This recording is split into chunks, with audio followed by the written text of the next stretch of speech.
Welcome to the Whitetail Obsession Podcast with Dave Richmond and co-host Chris Worthing, where we talk and teach everything deer and turkey hunting related. Follow along as we help teach you tips and techniques about hunting, food plots, and habitat management strategies that everyone can use.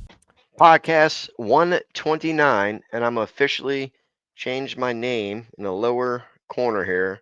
I am now officially a snakehead killer. He's a snakehead fisherman. I caught my first snakehead. Look at that.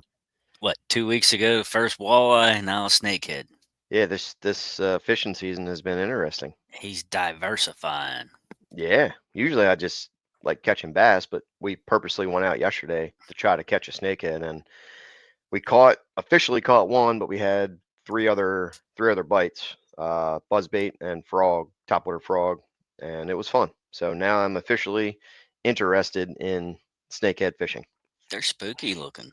They are spooky looking, but the fight is nothing's more fun than a bass. But the fight was just like, I mean, it was pulling and pulling and pulling and wouldn't give up, and it was fun. Was it toothy like a walleye? Or, I mean, was it? Yeah, it had Was teeth the just teeth like a walleye. weird? Yeah, Mhm. just a row of teeth. Nope, row of teeth. Okay. I didn't even touch it. I just took the needle nose pliers, hemostats, and just Hemostats. flipped the hook out and dropped it down. But it was, I don't know Nice. how long it was. It was probably, I don't know. Oh, Didn't he's measure telling it. fish stories now. Nah, look at the picture online. Well, But I spent the day cooking in the sun too. I know you did. We took the boy out to an air show to Westmoreland Mm-hmm. County air show in Latrobe, PA, and the Canadian snowbirds were there, which is like the equivalent of the Blue Angels Mm-hmm. here in the States, I guess. And boy, what a show! I mean, they had all these World War II type planes, Corsairs and different things like that from the 40 from the 40s flying. Uh, some really neat stuff. It opened my eyes to a lot of things. The F-16s were amazing.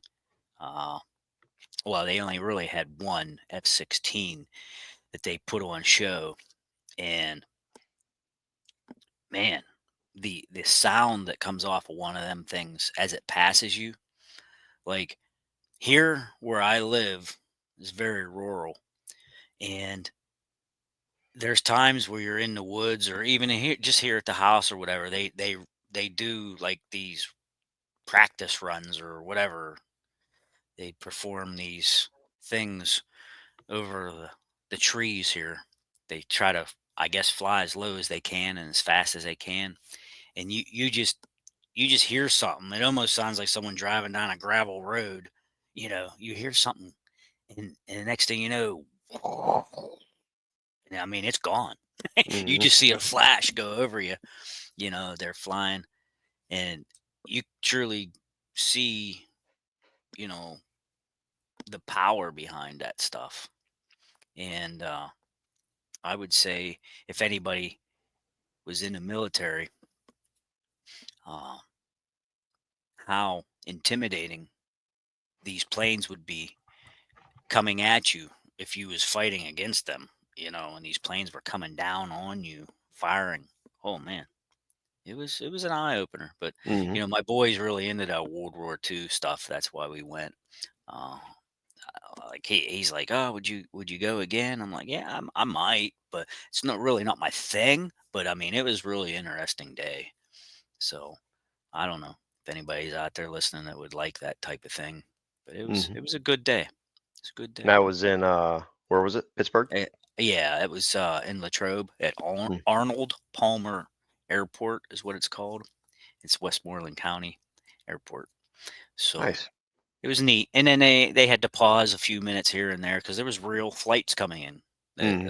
Spirit Airlines flies in and out of there. So there was a few times that happened. Um, they had a big Apache helicopter, I think is what it was, in the opening ceremony.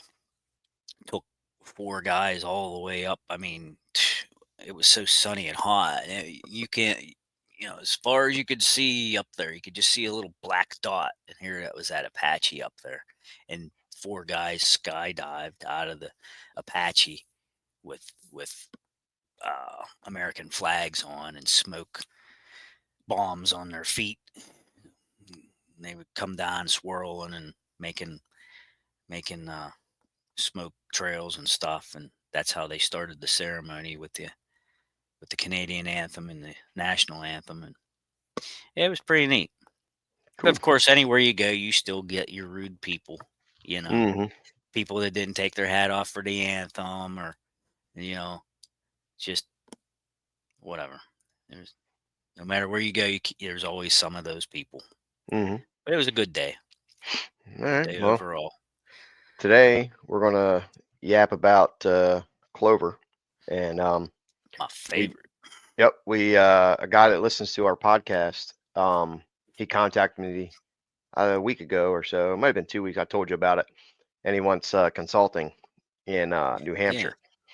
So I usually don't do consulting trips in the summer just because of the heat. Nobody wants to do it. Ticks, and it's just Just it's bugs and heat. yeah, it sucks. But he's all the way up in New Hampshire. I told him I would do it, so I head there. I thought it was going to be sooner, but it's not actually till the first week of August. Mm. So I'll go up there then, get that done, and then I don't have nothing planned till beginning of January. But that leads us into Clover talk because this new client, it will probably end up having some Clover, but we talked about. And this time of year right now, like your Clover should be booming. Even if you planted it in Mayish time frame, it should still be up and booming. Clover is slow to start, but once it gets going, get some moisture in it, get some heat, it really starts to take off. Now, how many times have you mowed Clover this year so far? I believe I did mow twice. Okay, now are you waiting till it gets flowered? The first time I did not Mm-hmm. because it was a weed thing, Mm-hmm. and I wanted to take all the heads off before any of them went to seed. Mm-hmm. So I tried to stay ahead of the weeds that way. So I did the mowing once before. I mean, half of it was flowered out. The second time was because I couldn't get to spray it. I wanted to spray it, keep ahead of the weeds, but I mowed again the second time to keep ahead of the weeds again because it rained here for a freaking month straight, like every day, monsoon type rain too. It was horrible. The river is an all-time high down here, up over the roads and stuff. So yeah, that's why I mowed twice, only because not really to maintain the clover, but I was maintaining the weeds at this Mm-hmm. point. So 2 weeks ago, I did get to spray the IMOX. So when I went over and looked at it the other day, like all that chickweed was brown that was in the plot. Mm-hmm. Now there's still some hardy grasses and a couple of thistles that made it through, but I'll spray again in the fall probably, one more time. Mm-hmm. But in the Yeah. meantime, I will just mow. So a lot of people ask about maintaining their clover throughout the spring and summer, and most times you can probably just mow. Other Yeah, a lot times of times they want to know when to mow. Mhm. A lot of And them. other times you got to spray, and they make several sprays out there, clethodim and 2,4-DB for your broadleaves. But what's funny is you know nobody wants to give certain people, I guess, like credit for something, and Mm. not that we take credit for it, but a couple years ago we talked about it on here, but I also started making a lot of YouTube videos about it when there was only a select few people that were talking about it. Now Yeah, everybody talks about it, yeah, and it's a common thing. it's IMOX, It's on. and I have several videos on my channel, thousands, 100,000 views talking about IMOX. And yes, at that time, whatever it was, 3, 4 years ago, there was other people using it, but now it's everywhere. Everybody wants to know about IMOX. Mm. Just like 8 years ago when I started to talk about further feeding. There was only like a couple people. And it's funny is I'll throw a name out there is Grant Woods. Back then I talked to Grant Woods personally and along with the company I was working with directly, and he was completely against foiler feeding. Doesn't work, junk, doesn't work, don't need it, stick with no-till, blah blah blah blah blah. Now all his videos he's talking about foiler feeding. Hmm. So it's funny how things shift, and there's Right. probably has money has to do with involved in all that sponsorships and things, but foiler Right. feeding is a very powerful thing tool to use on your food plots along with IMOX. Now, usually if it's a brand new food plot, a lot of times you will have to use a chemical, you know. And for example, I planted one 3 years ago, or probably 4 years ago. No, 3 years ago. And the first year planting it, it was a maybe when it was. Maybe it was 4 years ago, but it was when we skid steered the plot out and made it bigger. Mm-hmm. 4 years ago, 3 years Yeah, ago. yeah, I think that was probably 4. Okay. Well, that spot, it was all pine, um, overgrown area, weeds. We removed those pines out of there. I came through and I sprayed it once with Gly and 2,4-D, killed the grasses and stuff that was there, Mhm. disked it up, planted the clover. 2 months later, it was full of pokeweed, all kinds of junk. I came Yeah. through, sprayed it with IMOX. I waited approximately 3 weeks, came back with the mower, and I had a beautiful carpet of clover. Mhm. So IMOX does work, and I know because I know somebody's going to ask. I did not add anything to the IMOX. I didn't add a surfactant or nothing like that. I sprayed it with 9 ounces of IMOX per acre. Now, a lot of people say, "Well, Dave or Chris, how much water do you add?" Doesn't matter how much water you add, as long as the amount of water that you use covers that acre, and you have 9 ounces on there Mm. in that spray tank. It doesn't matter how much water. So if you mix the 9 ounces in 20 gallons of water, but you only use 10 gallons of water, you didn't put 9 ounces of IMOX on that acre. You have to go over it multiple times to put the appropriate 9 ounces per acre down. Now, if you want to get into the calibration, sure, you can do all that. I don't think you need to do that because on average, any spray tank that you buy is about 15 to 20 gallon tank, and it's usually set up. It'll usually get you about an acre. Mm. Now, I build my own with a manifold and a boominator nozzle, so it changes a little bit. Do I worry about the calibration? Not really. I just put 20 gallons of water in there. I'll mix it with the IMOX, or if I'm spraying 2,4-D or glyphosate, 2 quarts per acre, you know, and if I'm done at 15 gallons, I just go over it again. Like it's not that big of a deal. People always try to get into the scientific part, make it more difficult than it needs to be, just because that's how some people are, and that people want to be perfectionists. It just it doesn't. If that's what you want to do, that's fine. But it's just again, it's a food plot. Like it's not that scientific. It's not that hard to grow. A monkey can do it. So um, that's just Now, where I'm at with it. now you're gonna get people that's gonna say, "Oh, 9 ounces, you're wasting product, blah blah blah," Hmm. because you know if you listen to some of these big name brand guys, they tell Hmm. you 3 or 4 ounces. You know, Yeah. 3 or 4 ounces is needed for your on the minimum side for your grasses and things. Well, Hmm. I want to smoke whatever's there. Right. I don't want herbicide resistance to happen. You know, Hmm. I want to kill what I want to kill. So if I waste a couple of dollars putting a couple extra ounces in, so be it. Right. But I want it dead. You Hmm. know. Well, it's Uh, a mistake too. well, People don't use enough. I seen a lot of arguing going on online with that. Of Um, course. Arguing about how much, and I'd like to throw a name out there too. Let's give credit where we think it's due. A lot of the times back when we were talking about doing that, using that product, we was contacting Chris Brackett. Hmm. You know, we Chris Brackett talked about this like, I don't know, 5, 6 years ago, and everybody was like, "What? That's for ponds, you know? Right, It's right. controlling grasses and Aquatics. yeah, aquatic plants and cattails around ponds." But I don't know who come up with it, but somebody I don't either. obviously tried it and it worked, and Chris Brackett was using it, and Yeah, that's why I said there was only a select few people using it yeah, at yeah, that time, and now for sure.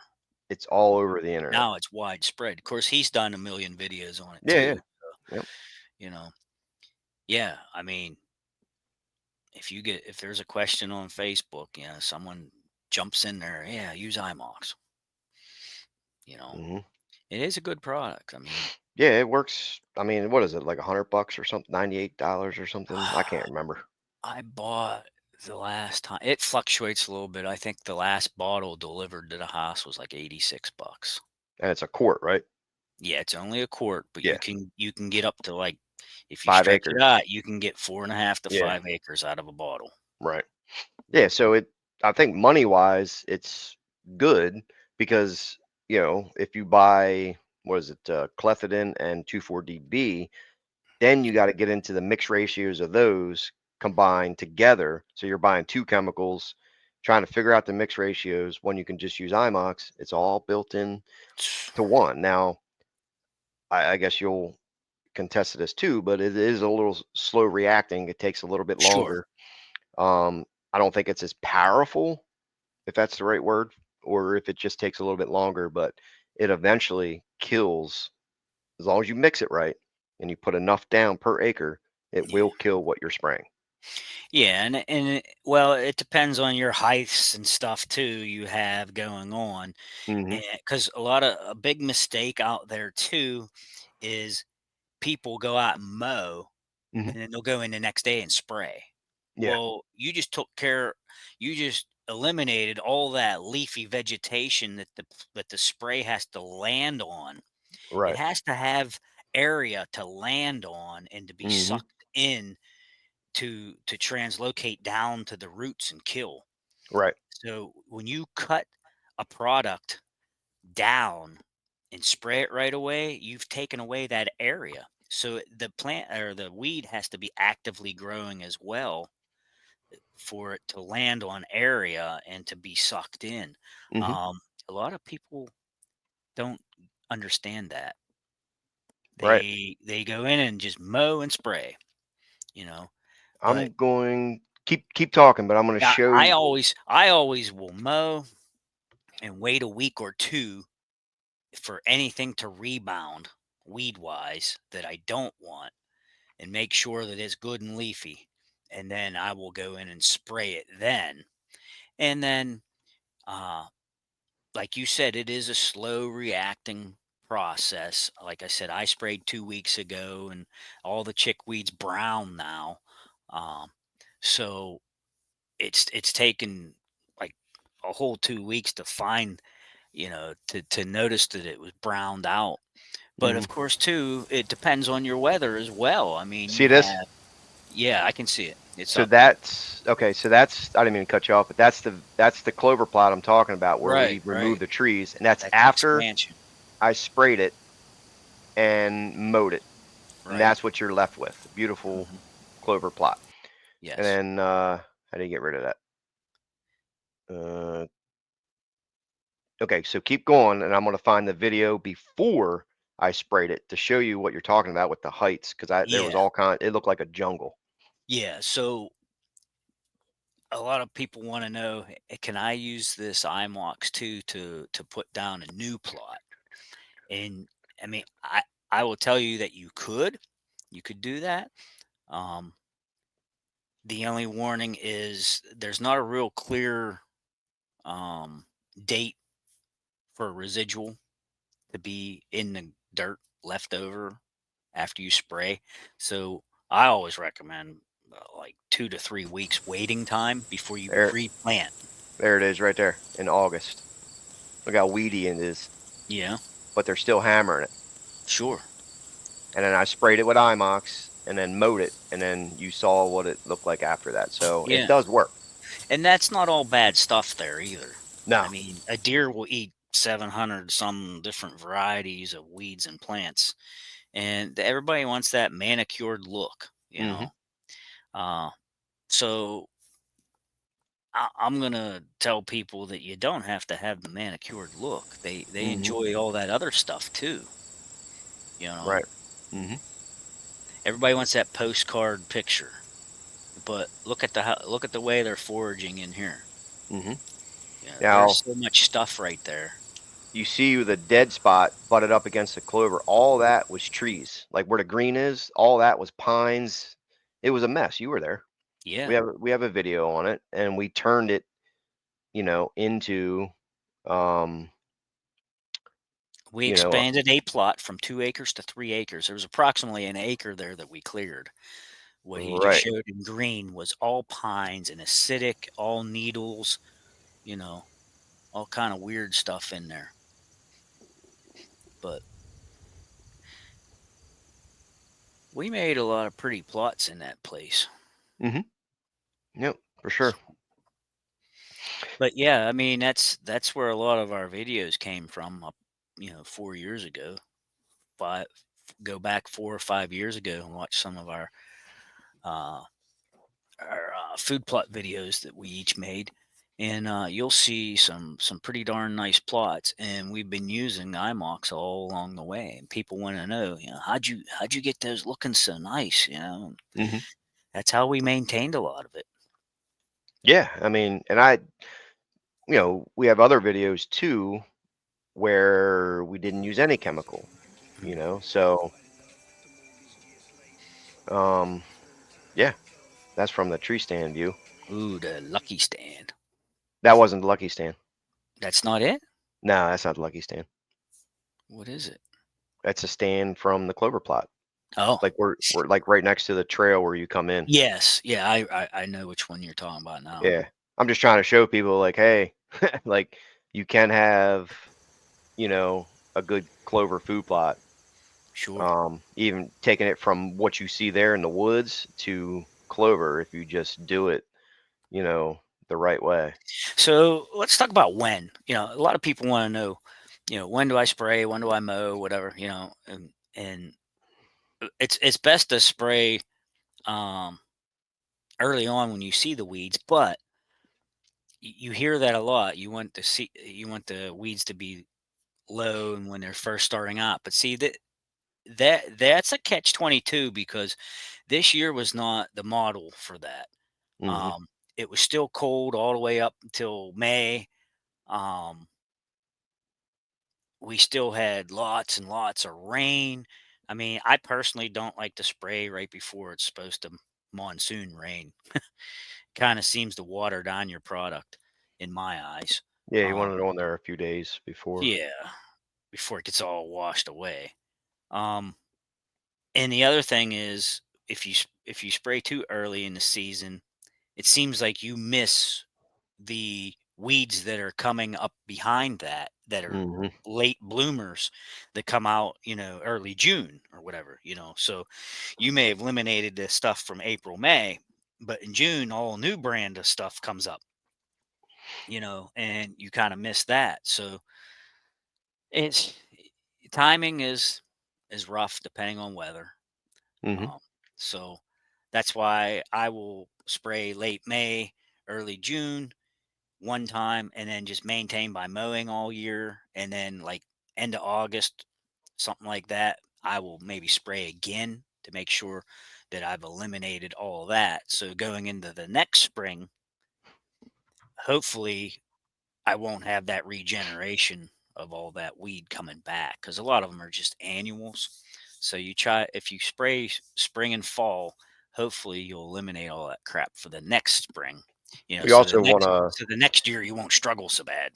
yeah, you also want a clean slate going into hunting season because Sure. you don't want a plot full of weeds. You want a plot full of what you planted. So, Yeah.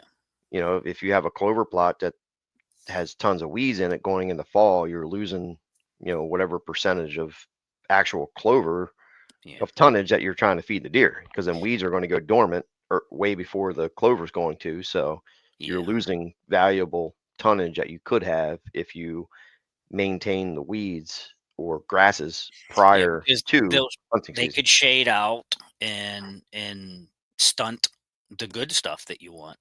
They might be taking all the nutrient and moisture away. So Hmm.